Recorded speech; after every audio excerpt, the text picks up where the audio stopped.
Bismillahirrahmanirrahim. Assalamualaikum warahmatullahi wabarakatuh. Alhamdulillah, anak-anak yang soleh dan solehah.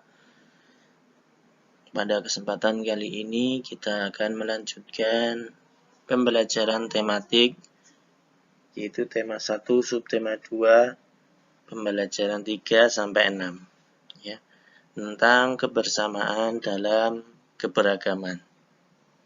Nah, anak-anak yang soleh dan solehah, di Indonesia ini banyak agama yang berbeda-beda. Ya. Ada contohnya Islam, Kristen, dan yang lainnya. Ya. Namun, perlu anak-anak ketahui bahwasanya semua agama selain agama Islam, maka agama itu tidak diterima di sisi Allah Subhanahu wa Ta'ala. Ya. Berarti anak-anak harus memegang teguh agama ini, yaitu agama Islam. Ya, walaupun di Indonesia ini banyak beragam agamanya, namun kita harus tetap memegang teguh agama Islam ini. Nah, anak-anak yang soleh dan solehah, kita lanjutkan pembelajaran, yaitu masih berkaitan dengan gagasan pokok dan gagasan pendukung. Ya, kemarin kita sudah jelaskan bahwasanya gagasan pokok atau pokok pikiran atau ide utama, ya. Dan sedangkan gagasan penjelas yaitu menjelaskan tentang ide pokok dalam suatu paragraf, ya. Bahwasanya menjelas lebih banyak daripada ide pokok, ya. Dan anak-anak yang soleh dan solehah, ya, kita lanjutkan tentang membuat ringkasan, ya, membuat ringkasan. Ringkasan ini ringkasan adalah tulisan berupa hasil merangkum atau meringkas sebuah buku, ya. Dan tujuannya merangkum adalah untuk memahami dan mengetahui isi sebuah karangan, ya. Anak-anak yang soleh dan solehah, kalau kita rajin untuk merangkum, ya, merangkum sebuah buku, maka kita akan lebih mudah untuk mengetahui isi sebuah buku tersebut, ya. Caranya bagaimana? Caranya merangkum, yaitu kita cari ide pokoknya, ya. Dalam suatu paragraf kita mencari ide pokok dari setiap paragraf, ya, atau kata-kata yang penting dalam satu paragraf atau suatu bacaan. Nah, kata-kata yang penting itu kita tulis, ya, supaya kita memudahkan untuk memahami isi dari buku tersebut.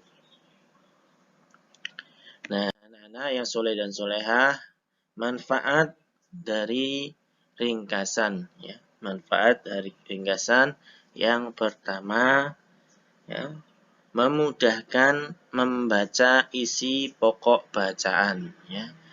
Dalam ringkasan memudahkan membaca isi pokok bacaan. Yang kedua, memudahkan mengingat materi, ya. Memudahkan mengingat materi. Yang ketiga, membantu memahami teks. Keempat, mengingatkan kembali pada materi dengan cepat. Dan yang terakhir yaitu melatih kreativitas. Anak-anak, langkah-langkah ya, dalam membuat ringkasan adalah yang pertama yang harus kita lakukan adalah membaca bacaan. Membaca bacaan itu secara sesama atau bisa berulang-ulang ya, agar kita mengetahui isi dari bacaan tersebut, atau kita bisa mencari atau mencatat pokok pikiran dari setiap paragraf ya, agar membuat ringkasan kita lebih mudah, yaitu kita mencari pokok pikiran atau kalimat utama ya, dalam tiap paragraf ya. Nanti setiap pokok pikiran dalam paragraf kita gabungkan sesuai dengan ya, imajinasi anak-anak atau kalimat yang mudah dipahami oleh anak-anak. Nah, itulah langkah-langkah membuat ringkasan. Anak-anak yang soleh dan solehah, kita akan mendengarkan ya, penjelasan bagian-bagian telinga dalam video berikut ini. Pada kesempatan kali ini kita akan belajar tentang indera pendengaran manusia. Tentunya kita semua sudah tahu indera pendengaran manusia adalah telinga. Nah, kita nanti belajar bagian-bagian telinga. Nah, bagian-bagian telinga itu dikelompokkan menjadi 3, yaitu telinga luar, telinga tengah, dan telinga dalam. Nah, sekarang telinga luar. Bagian-bagian telinga yang termasuk dalam telinga luar. Yang pertama adalah daun telinga. Daun telinga itu berfungsi untuk menangkap dan mengumpulkan bunyi. Menangkap dan mengumpulkan bunyi. Yang kedua, lubang telinga. Nah, ini lubang telinga. Lubang telinga itu fungsinya untuk tempat masuknya bunyi. Kemudian ada liang telinga. Liang telinga di sini. Dari lubang kemudian masuk nanti ada liang telinga. Liang telinga itu fungsinya untuk menyalurkan bunyi menuju telinga tengah. Nah, ini bagian telinga luar. Selanjutnya telinga tengah. Bagian tengah itu ada beberapa bagian ya di sini. Yang pertama adalah gendang telinga. Gendang telinga itu sangat tipis. Fungsi dari gendang telinga adalah merubah bunyi yang tadi masuk melalui liang telinga, merubah bunyi menjadi getaran. Jadi ketika gendang telinga menerima bunyi, gendang telinga tersebut akan bergetar.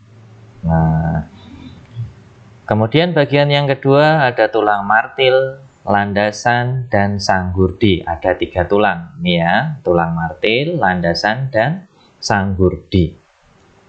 Ketika gendang telinga bergetar, maka ketiga tulang ini akan ikut bergetar. Fungsi dari ketiga tulang ini adalah memperkuat getaran yang dihasilkan oleh gendang telinga dan menyalurkannya ke telinga bagian dalam. Nah, 3 tulang, tulang martil, landasan, dan sanggurdi ini namanya adalah 3 tulang pendengaran. Fungsinya tadi apa?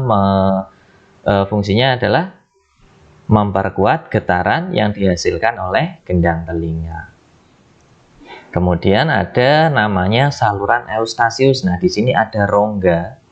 Ini namanya adalah saluran eustasius. Fungsi dari saluran eustasius itu menghubungkan telinga dan rongga mulut. Menghubungkan rongga mulut dan telinga.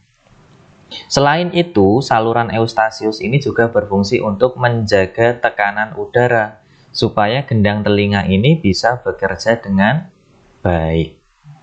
Nah, ini telinga tengah. Kemudian telinga dalam. Di sini anak-anak bisa melihat bagian yang bentuknya seperti siput. Nah, ini namanya memang rumah siput atau koklea. Rumah siput atau koklea. Fungsi dari rumah siput ini adalah merubah getaran menjadi sinyal yang kemudian akan dikirim ke otak. Merubah getaran menjadi sinyal yang akan dikirim ke otak. Nah, sinyal tadi ketika sudah sampai di otak, di sana akan diproses dan akan dianalisa, maka kita bisa mengerti, oh itu bunyi apa, oh itu bunyi kambing, oh itu bunyi sapi. Itu tadi dari sinyal yang dikirimkan oleh koklea menuju otak. Nah, kemudian di sini ada bagian berwarna biru ini, di gambar ini ya. Ini namanya adalah 3 saluran setengah lingkaran. Fungsinya adalah untuk menjaga keseimbangan tubuh. Nah, ini harus terhindar dari benturan-benturan. Makanya kalau kalian naik motor, itu harus mengenakan helm. Ini juga salah satu bagian yang sangat rentan. Nah, itu tadi bagian-bagian telinga. Sekarang kita belajar proses pendengarannya. Bagaimana dari bunyi bisa kita dengar. Yang pertama, bunyi itu nanti akan ditangkap oleh daun telinga. Bunyi ditangkap oleh daun telinga. Kemudian dari daun telinga, bunyi tersebut akan masuk melalui lubang telinga. Dari lubang telinga nanti akan disalurkan melalui liang telinga menuju apa ini? Gendang telinga. Di dalam gendang telinga, bunyi tadi dirubah menjadi getaran. Nah, di sini 3 tulang yaitu martil, landasan, dan sanggurdi itu saling berhubungan. Ketika gendang telinga ini bergetar, maka tulang martil, tulang landasan, dan tulang sanggurdi itu ikut bergetar. Akhirnya getaran ini akan sampai ke rumah siput.